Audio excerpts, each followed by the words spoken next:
Aujourd'hui, on va voir pourquoi ton plan Garmin ou ChatGPT finit toujours par te blesser, parce que la plupart des gens que j'ai en coaching me disent ça. Je m'appelle Lucas, j'ai aidé plus de 50 coureurs, voire 300 aujourd'hui. J'ai travaillé dans le haut niveau, avec des athlètes, jusqu'à l'équipe de France. J'ai un master en sciences du sport. J'ai aidé également, bah, voilà, mes athlètes, hein, comme Étienne qui avait une périostite et qui bat son record sur 20 kilomètres à 2 semaines de son 70,3 d'ailleurs.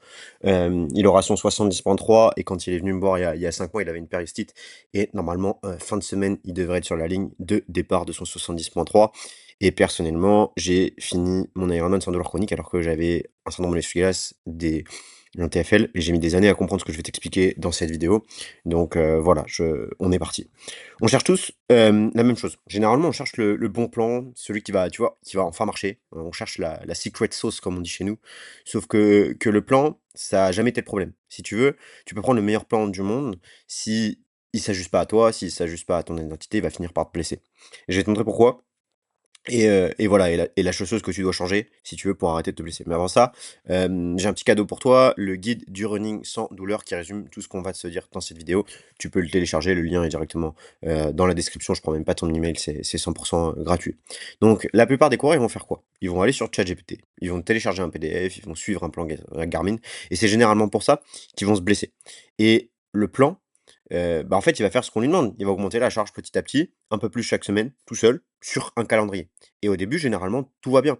Ça tient, t'es content, tout va bien. Puis un jour, tu as une douleur au tibia, tu as une douleur au genou, tu as une douleur au tendon. Et là, bah, tu vas rentrer dans le cycle qu'on appelle reprise, charge, blessure, arrêt. C'est une boucle qui va durer des mois, voire des années pour certains. Et bah, en fait, tu arriveras tout simplement plus à courir. Et généralement, bah, c'est pas agréable quand on court. Moi, je sais que j'ai eu ces périodes-là au début et je me sentais vraiment pas bien. Mais voilà, le truc, c'est pas forcément un meilleur plan. Ce qu'il te faut, c'est une meilleure structure. On va prendre 2 exemples. On va prendre l'exemple d'Étienne qui est venu me voir il y a 5 mois et c'était impossible de marcher pour lui. Impossible de marcher sans douleur, au niveau des périostites, impossible, complètement de pouvoir courir et un autre coureur que j'ai eu en call qui vient me voir 2 mois avant son Ironman qui me dit: «Bah Lucas, je peux pas courir». Impossible de courir encore, dans la boucle parce qu'il avait pris un plan, ChatGPT, un plan Garmin et en fait, à 2 mois de son Ironman alors qu'il avait investi plus de 15 000 €, et bien en fait, il peut pas. Concrètement, il peut pas faire son Ironman, il a dû abandonner. Je l'ai eu au téléphone, juste après. Il a même complètement arrêté, la course à pied, le triathlon parce qu'il en était, dégoûté.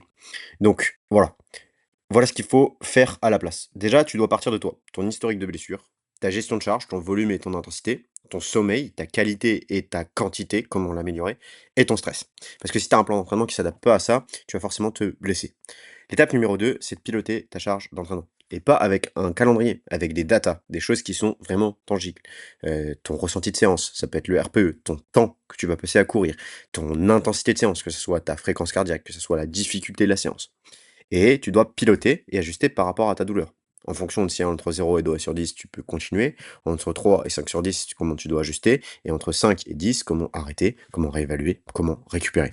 Donc, ça, c'est hyper important à prendre en compte parce que si tu ajustes pas, lui, le plan, normal, il va continuer à augmenter, peu importe si tu as une gêne ou une douleur. Alors que si tu comprends ce mécanisme-là, tu vas pouvoir ajuster.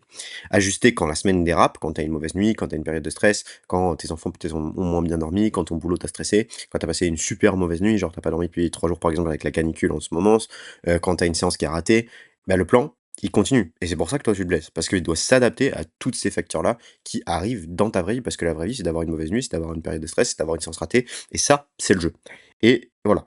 Le cinquième point, c'est surtout que tu dois progresser par palier. Parce que si tu respectes tous les principes d'avant, mais que tu respectes pas celui-là, en fait, ça va pas marcher.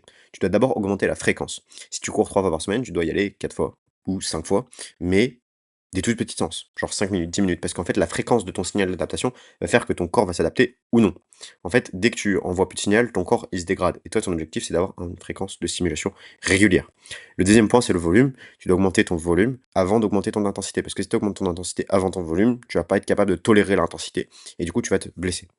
Donc, tu l'auras compris, si tu veux pas te blesser, il faut vraiment que tu respectes ces 5 points. Tu dois comprendre ta charge, elle se pilote à partir de toi et pas à partir d'un calendrier.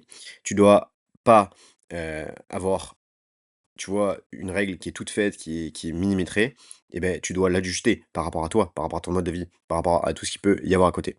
La règle que tout le monde suit, c'est la règle des 10. J'entends énormément de ça. Hem Tu dois pas augmenter ton volume de plus de 10 par semaine. En fait, ça paraît logique sur le papier parce que ça respecte le principe de progressivité, une règle générique qui dit que quand tu vas augmenter de 10 tu vas pas te blesser, mais elle marche absolument pas parce qu'elle prend pas en compte certains facteurs. Si tu veux, j'ai mis dans une vidéo pourquoi elle marchait pas. Tu as juste à cliquer juste ici pour pouvoir la regarder et je t'expliquerai en gros tout comment mettre en place, ne pas utiliser cette règle et comment la mettre en place, concrètement et la nouvelle règle qui remplace celle-ci et qui est beaucoup plus intéressante et qui te permet surtout de pas te blesser et de progresser sur le long terme et donc, par définition, de battre ton record.